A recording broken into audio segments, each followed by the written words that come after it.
Max Aarons finally signs for Rangers. Ben Doak is wanted by a host of whole clubs, and Sean Maloney returns to Celtic. Welcome back to Fog Football. It's time to dive into the 25th of June SPFL transfer roundup, and there's no other place to start other than Max Aarons. This guy we've talked about him a hell of a lot here on this channel. Hell, I've talked about him a hell of a lot on my channel. Been rumoured for pretty much the past 10 days. We all knew it was going to happen, and the Rangers, Russell Martin has finally got his first player in. Now, obviously, Lyle Cameron was signed, but we know that was done back in, January, early February, somewhere in that ballpark. But anyway, it's done. He's completed. Is he a dud? Is he the greatest thing since sliced bread? We only can judge it at the end of the season, folks. That's it. That is it. I mean, we can hype up all these signings, right? Oh, freebies, loans, spending 20 million. Oh, right. See everybody, every team, see the signing, judge them at the end of the season. That's what I'll say. That's what. Not saying there's never been players you can't judge before the end of the season, mind you, but at the end of the day, that is the cut-off point. That is it.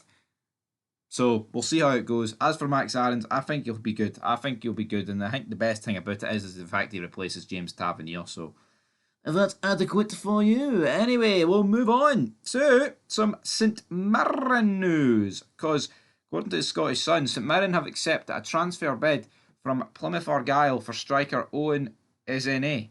That would net the Paisley club a significant profit on the 22-year-old who cost 120,000 transfer for Gateshead in January but has yet to score. So we don't know what the actual bid is, but I just don't really understand this. It's a bit of a weird one. St Mirren have brought him in. Right, the guy is a striker and he's no scored a goal for St Mirren. I'm kind of struggling to see how his value has went up much from what they brought him in. But you know what? Fair play to St Mirren. If they can manage to get a big fee out of Plymouth Argyle, then go ahead. Moving on, though, to the Daily Record. Tony Docherty is eager to return to management following his sacking at Dundee. So, yeah, it's not just players we talk about. We can talk about managers as well. But obviously, no return in sight for Tony Docherty yet to anyone, man. It's the management. Looks like he wants it, but it's not happening. And to wrap up managers and coaches, Sean Maloney has returned to Celtic in a... I can't actually remember the title they gave him, but it's some form of coaching role. I'm not too sure what it is. It's a wordy one. So yeah, Sean Maloney's back. I expect Celtic to announce a signing before they announce Sean Maloney. But there you go. And this, according to the Daily Mail, Bournemouth, Crystal Palace, Everton are also keeping tabs on Ben Doak, with the 19-year-old Scottish winger having returned to training following injury, but none have been prepared to meet Liverpool's 25 million valuation. So yeah, his 25 million valuation yet to be met by anybody.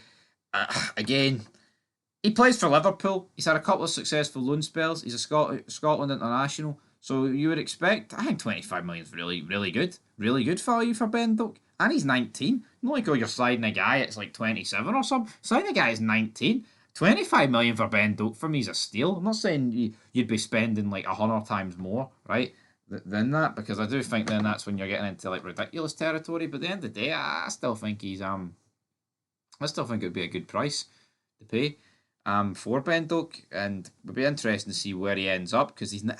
It's like Owen Beck, right? Obviously, I think Ben Doak has got a much better chance of getting into the Liverpool first team than Owen Beck. But I just don't think Ben Doak's ever going to truly cement himself as a Liverpool starter. But he needs to be given a chance. The players need to be given a chance. That's it, man. See, until they get given a chance, you can't really do an awful lot with it. Now, moving on.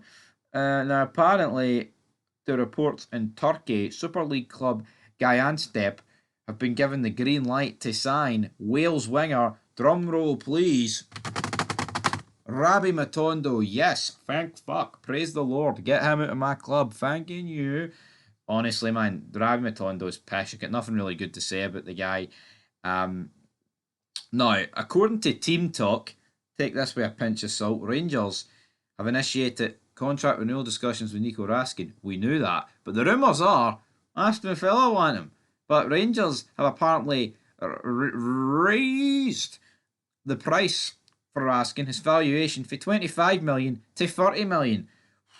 Certain heads are going to turn at that one. I know there's going to be a certain fan base that's not too happy about that, but here, if we could get 30 million for Nico Raskin, then by all means, go ahead. But get the contract tied down. As for Poku, looks like Rangers are no longer getting him. As he chose Queen's Park Rangers over Rangers. If Rangers pulled out, I think we'll find out more in the coming days. And that's pretty much it. Yeah, the same with Connor Cody. Celtic are yet to announce Nygren, but I mean, I'm not really telling you anything you didn't really know. And obviously, Owen Beck to Rangers would be a good move as well. Celtic is still a wee bit interested in that, so we'll see where Owen Beck ends up. But obviously, at Celtic, Tierney's in. They're not going to re-sign Schlupp, are they? And who really knows with Greg Taylor? So Owen Beck could definitely play behind Kieran Tierney, but have to wait and see, man. Nothing concrete on Owen Beck from a Celtic perspective, but today the interest is ramped up for Rangers. So yeah, busy day. Hopefully though we get a wee bit more. Come on, we need more signings, guys. Come on, beds left, right, and centre.